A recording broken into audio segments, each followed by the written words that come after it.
Okay, so I've been meaning to make this video for a long time now, like almost 6 months, but I've just been kind of putting it off because one, I just wanted to like digest the thing that happened to me, and then also it's kind of like an emotional, like not emotional, but like meaningful thing that has been a part of my life. This piece of paper right here is this little thing that I wrote, and I'll put it up here on the screen and maybe flip the camera so you can read it, but I'll read it right now. I wrote this piece of paper about 2 years ago in October of 2017, and it says, "I will have $10,000 in cash with no debt on January 1st, 2019. In return for this financial position, I will work my full-time job diligently, adhere to my budget, and earn an average of $3,000 a month from Starter Story." And then I crossed out Starter Story and wrote indie hacking, which is not important, but you get the point. So when I wrote this, I was on a plane ride from San Francisco to New York. I just moved to New York, and I was coming back from a long weekend with like friends and family. We were celebrating my sister's 21st birthday. I had taken like a bunch of time off work, like a few days for the long weekend. And then also we had like drank all weekend and, you know, partied and stuff. So I was feeling like pretty shitty. And that's like a really long flight too. It's like 6 hours long. When you're going east, so you're like losing time too. I was feeling like kind of crappy, but also like bored on the flight, right? I just like, and then also feeling like a little bit motivated. So I had just downloaded Think and Grow Rich by Napoleon Hill. And I opened up to page 1. I had actually read the book before a long time ago, but I'd forgotten everything in it. So I opened it up and got like kind of inspired to change some things in my life. And I was not in like a very great financial situation at the time. And I was also not in a good like career situation at the time. Like I had a good career, but I wasn't passionate about it. And I knew that I wanted to start a business. And I don't want this to sound like I'm getting down on myself or like there are people with a lot worse situations than me, and I'm grateful to only be dealing with like some debt stuff, and you know, not having a fulfilled career is like first world problems. But I was in $25,000 of credit card debt, which maybe I'll talk about a little bit later, or I'll put a link to a tweet that explains more of that. I was in $40,000 of student loan debt, and I was 26, a few years out of college, and I hadn't really paid any of that down because I hadn't saved. I just moved to New York City, and I was living above my means, high rent, not the cheapest lifestyle in the world, and I also had just started a new job, which I kind of was realizing I wasn't passionate about, which is also what inspired the new business. So it wasn't like beating myself up about that, but I started reading this book, and it really was motivating me that it was possible to get out of this. And like, you might be thinking that it's kind of like a weird thing to write, and how did I have that idea? But the first few pages of the book talk about this Napoleon Hill's 6-step process to get rich, or to get financial results that you desire. For me, that's getting out of debt. What he says, the 6-step process is, the first one is fix in your mind the exact amount of money you desire. So it's not sufficient to say, I want plenty of money, or I want to be rich. You need to say exactly how much you want to have. So if that's $1 million, or if that's, for me, it was $10,000 at the time, without any debt. Determine exactly what you intend to give in return for the money you desire. There's no such reality as something for nothing. There's no get rich quick. There's no magical way that it's going to happen. You're going to get that money. You have to give, what he says is you have to put something in to get something out. And anything else is just wishful thinking. You have to say a definite date that you want to have this money.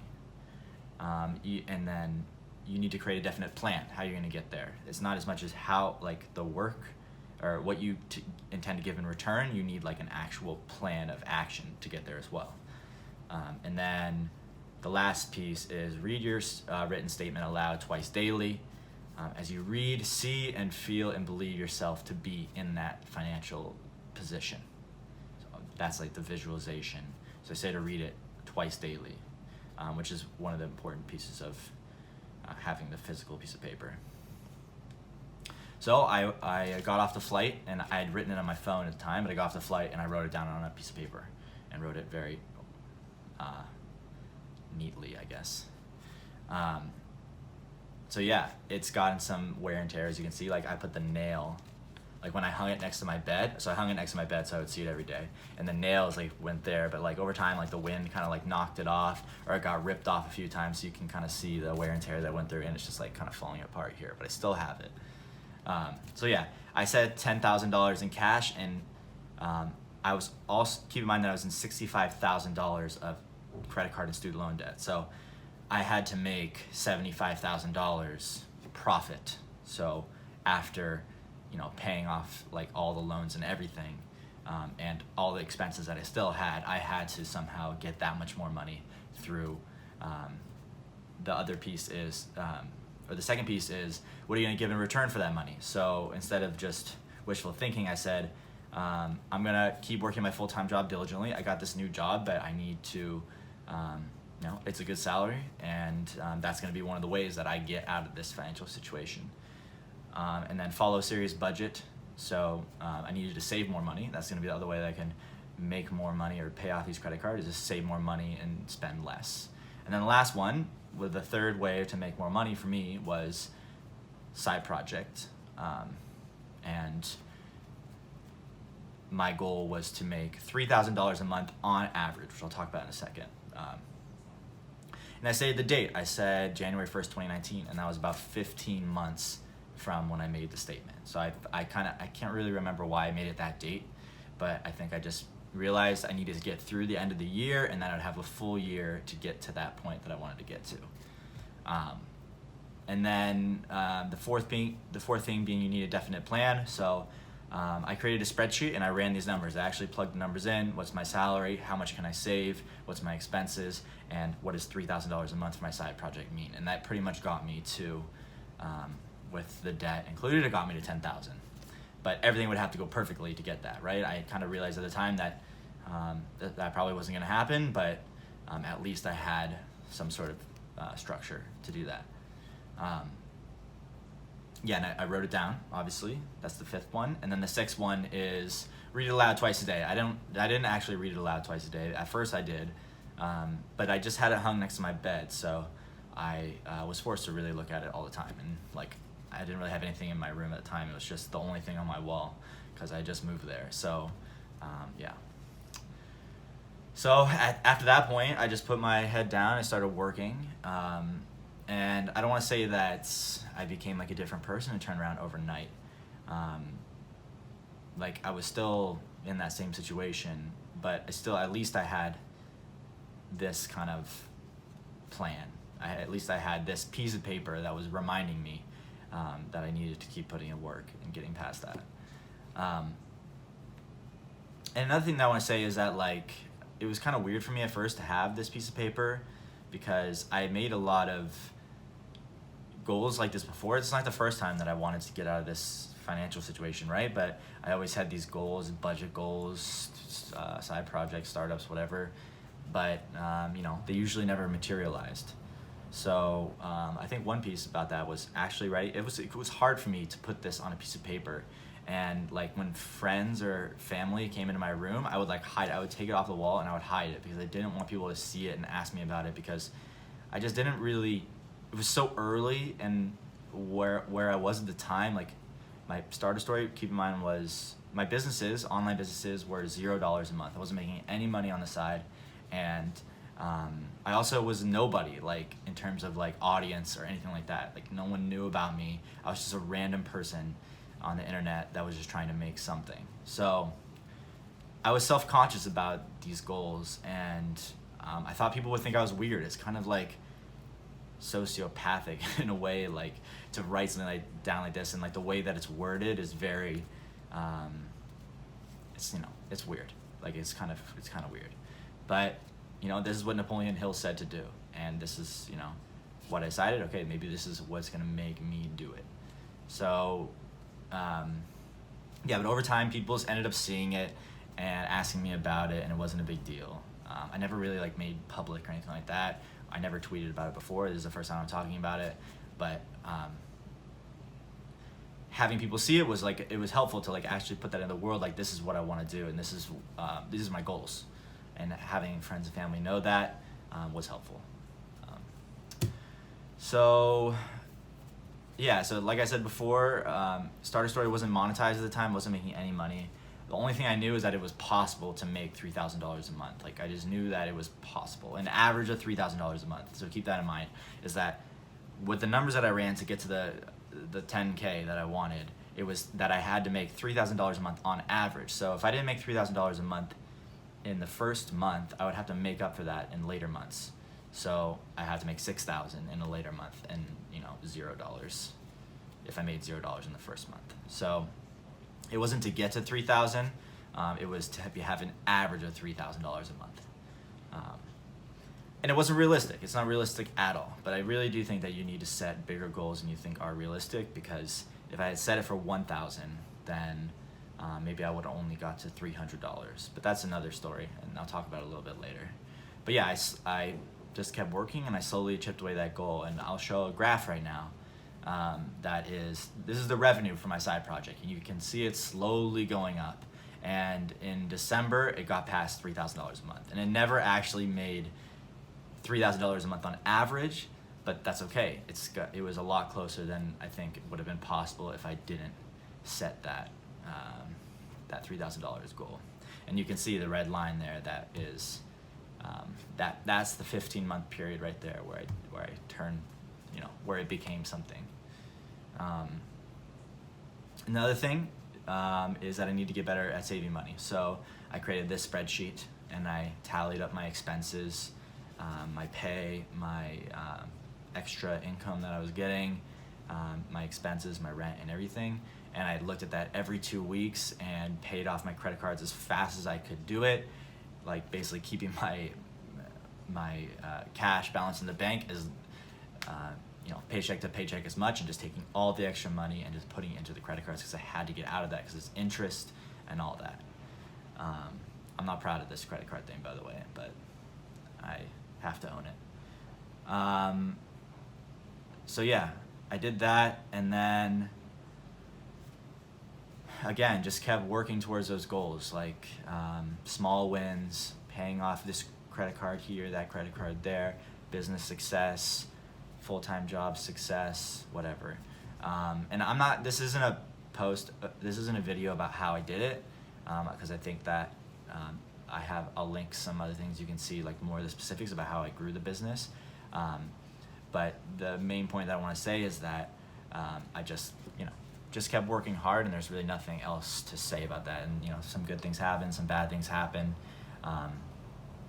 And when I was getting closer to the end of 2018, as getting closer to the date, maybe 2 or 3 months out, I realized that I wasn't gonna hit it. Like, it was not really possible, because although I was getting closer to $3,000 a month, I still had all those unmonetized months in the beginning that would never actually get me to that, right? Like, it's not even possible. So as the day got closer, I realized it wasn't possible. But I had like a lot to be proud of, and because in August I had reached $1,000 monthly revenue, which is no easy task, as many people know, with a side project.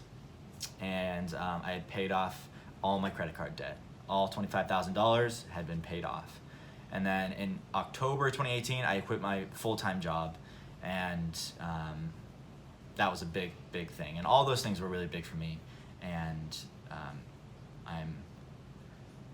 although I didn't reach the goal, I was really, really stoked about how far that I had gotten, and some of the huge things that had happened pretty quickly. And I was still in the red at the time, so I was still in debt, but I was a lot closer to the 10K. So I realized that it wasn't gonna happen. That's okay. I was still really happy, and if I didn't have this, then I probably would have not gotten as close as I did. And then something happened. So in very late 2018, I got word from the company that sponsors my newsletter.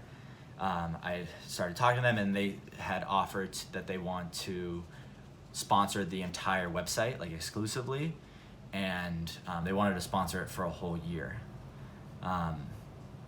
And that means that basically the cash would be paid up front, and you get like a big chunk of change for future advertising that you would do in the future. So that was like a huge moment, especially because I just quit my job, and money wasn't exactly like, I didn't have a lot in the bank. So that was just like really big. And I want to say that like that was never in the plans. Like the way that I monetized Starter Story and just so many things that happened were just not what I had planned. Like when I was at $0 a month, when I wrote this note, I had no idea something like that would have happened. I had no idea that someone was going to reach out to me and wants to sponsor the website, right? So like at that point, I just kind of like realized that I couldn't predict anything anymore. Another example is the 24-hour startup. When I launched a startup in 24 hours, I had no idea that was going to be, and I'll link to that if you're not familiar with it. I had no idea that was going to be a successful or anything. I just did it randomly, and crazy things happened after that, and like it really was the reason that I quit my job. And I won't go into that, but I just want to say that so many things, unexpected things happened. Even though I made these plans, like I just set that one goal, but like everything else was flexible to get there. That is like one of the coolest things about it, is that so many nice surprises and wins and losses and whatever.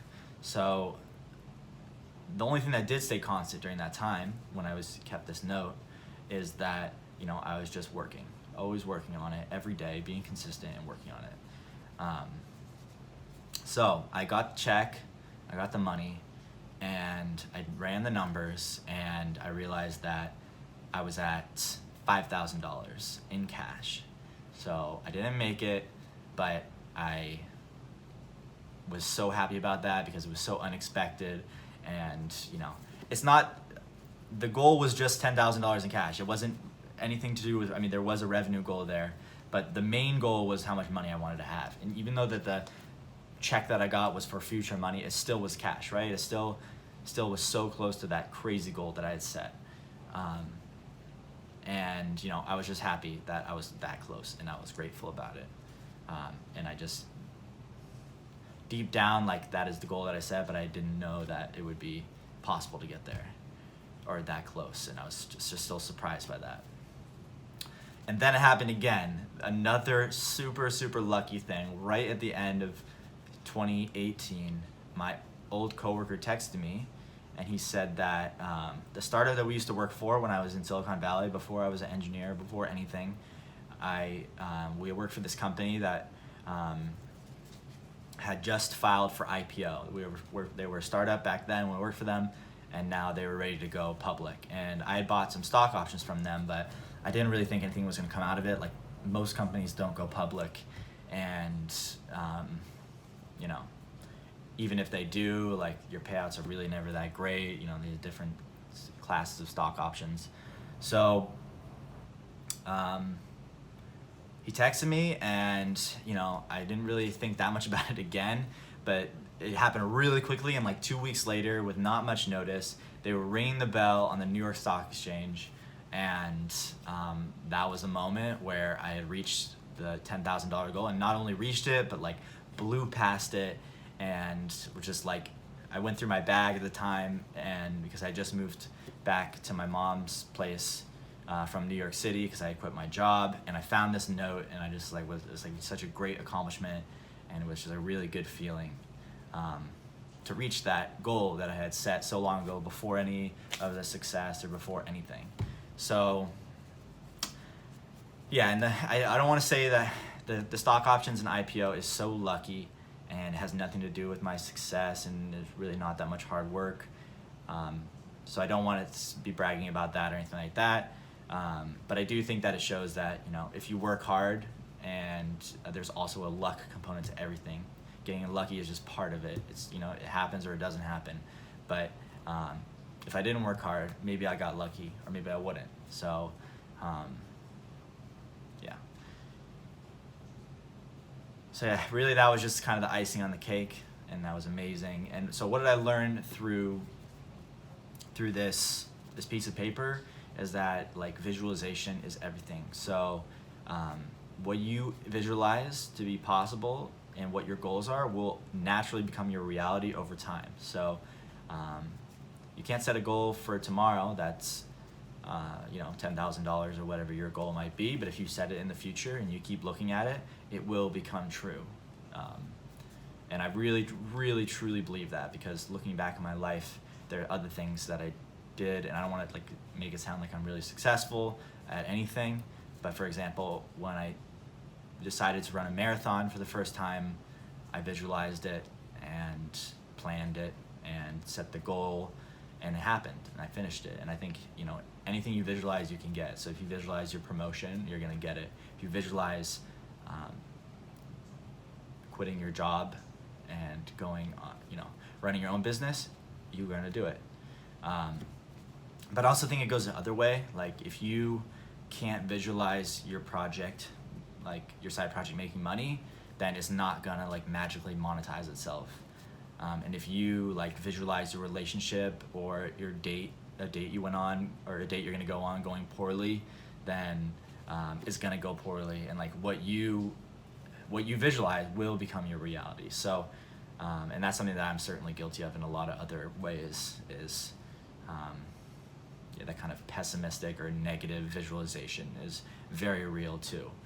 And I think that also, if you need to state your goals and then multiply them by 3. So if you have a goal for $1,000 a month in revenue, just an example, you should cross out the 1 and you should add a 3 or a 5 or a 10 or whatever, because you will reach your goals that you want. So if I had set a $10,000 a month goal for Starter Story, I would have reached it. And I know, although that sounds kind of crazy, I think it's 100% possible to do it. And that goes for any goal, that goes for anyone. Like, if you wrote this note down on whatever your goals are, and you did the same thing, maybe a different timing, whatever you want to get, you will reach that goal. I guarantee you'll reach it. As long as you keep the note and you keep looking at it, you will 100% reach it. I really, truly believe that. The last thing is, working hard and doing honest work and being consistent is how unexpected and amazing things will happen, like what happened to me. I think it just takes time. So as long as you keep working and the work you do is honest, then good things will happen. And finally, so that's the story about this little piece of paper. And the funny thing is that after I wrote the note on that flight, I went back and kept reading the book. But the book and I just got bored, and I stopped reading the book because the book is kind of old school, and I'm not great at reading. So it didn't really matter what the rest of the book said. It was all about just getting at it, and that was all that I needed. So thank you, Napoleon Hill. I don't know what I'm gonna do with this note now. Maybe keep it forever. But so sorry that was kind of sentimental, and I don't know. But I hope that story helps you in some way, and I really think if you don't already, you should make some sort of note like that. And all right. Well, subscribe please, and like and comment. I really appreciate when you comment on the videos. What did you think of this video and Napoleon Hill, and just writing your goals, and all right, well, see you next week. Peace.